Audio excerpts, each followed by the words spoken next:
I gotta feel this feeling. If it takes me 100 times today to feel this feeling, I'm gonna bring it up 100 times over and over again so I get so good at feeling it, I can bring it up whenever I want and stop from default. There are numerous people that have never come to any event and they've healed themselves and changed their lives by just going from thinking to doing to being, to go from belief to behave to become. And so try it out. I mean, I think it's a time in history where it's not enough to know. I think it's a time in history to know how. Try it out for a period of time. See if you just could disconnect from your life or your environment. So try it out. And make it fun, and don't get rigid. Play with it, be curious. But if it doesn't happen in one day, don't give up. It just means you're not that good.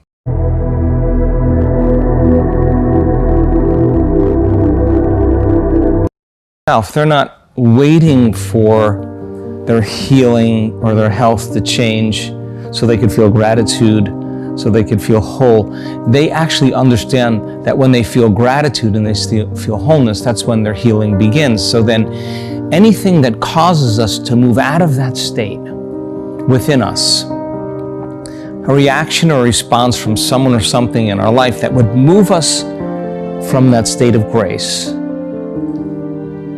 I promise you, if you're truly in the river of change and you wanted to heal, you would think about how you would respond differently to that person or circumstance the next time, so you wouldn't lose that feeling, because you would actually no longer be signaling the same genes in the same way.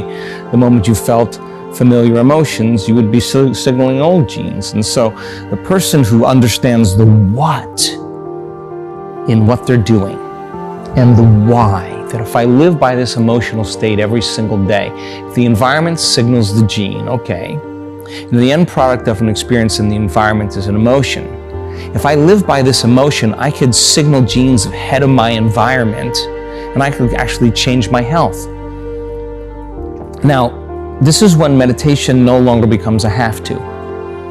This is now when meditation becomes very practical, because the person is going to rehearse in their mind how they are going to think in their day, what they are going to believe. And they're going to repeat it enough times, and a belief is just a thought you keep thinking over and over again until it becomes hardwired in your brain. They're going to review that belief, and they're going to keep firing and wiring it. They're going to change the way they respond to their coworker, to their spouse, to their boss, to the news. They're going to change their response, and they're going to rehearse it in their mind. The mental rehearsal, as you know, changes the brain to look like it's already happened. They're going to say, I gotta feel this feeling.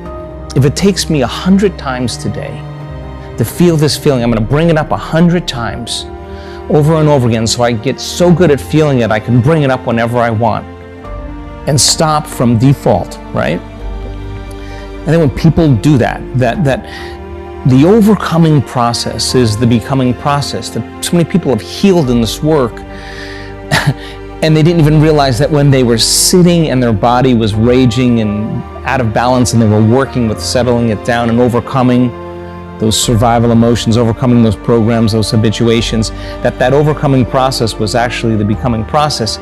So many people, when they actually got to the point where they were so happy with themselves, so in love with themselves, so in love with life, so grateful for being alive, they could care less if they had their health condition. They no longer identified with it any longer. That was the moment it went away.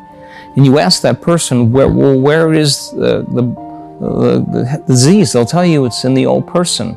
They healed themselves by changing themselves. They're happy with themselves now. They don't want to be anybody else, really, than who they are. I think that is a liberation for the individual. And I will say, some people, really, it takes them a little bit of time to do that. And we've had people for 7 years, for 10 years with a health condition. It took them 7 to 10 years until all those tumors were gone, until their neurological disorder was changed.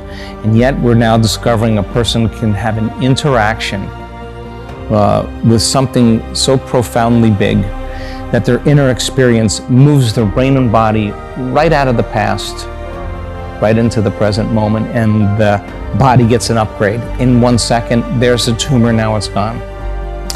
There's the paralysis, now it's gone. There's the sclerotic borders of the neurons, now it's gone. Now there's the blindness, now it's gone. So we're seeing now that people are able to shorten the distance between the thought of what they want and the experience of having it. And I think that empowers people. I mean, that you become empowered that you, in fact, are creating that outcome. You're less likely to be a victim of your life and saying that person or that circumstance is really making me feel and think this way. That the way they're thinking, the way they're feeling is actually producing an outcome in their life.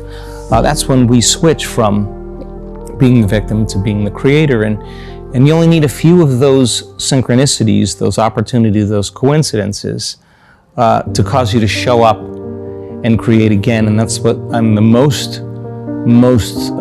pleased with and overjoyed with our community is that people do the work, not because they have to, because they want to, because they don't want the magic to end in their lives.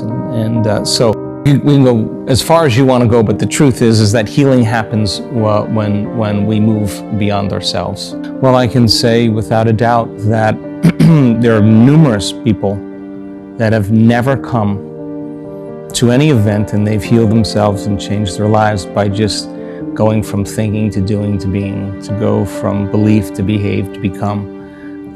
And so try it out. I mean, I think it's a time in history where it's not enough to know. I think it's a time in history to know how. Try it out for a period of time. See if you just could disconnect from your life or your environment. Sit your body down and get it out of routine and have it sit and be present. Forget your outer world for a period of time and make your inner world more real than your outer world. See if by changing something in you, if it could actually change something in your life. I promise you, the moment you have that opportunity or that synchronicity happen in your life, the first thought you're going to have is, I created that. And that's when we start believing that we're the creators of our lives instead of the victims of our lives. So try it out. And make it fun, and don't get rigid. Play with it, be curious. But if it doesn't happen in one day, don't give up. It just means you're not that good. That's all. Try again the next day, and it's the overcoming that is the becoming process. So I think trying it out, experimenting with it, makes it exciting to see effects.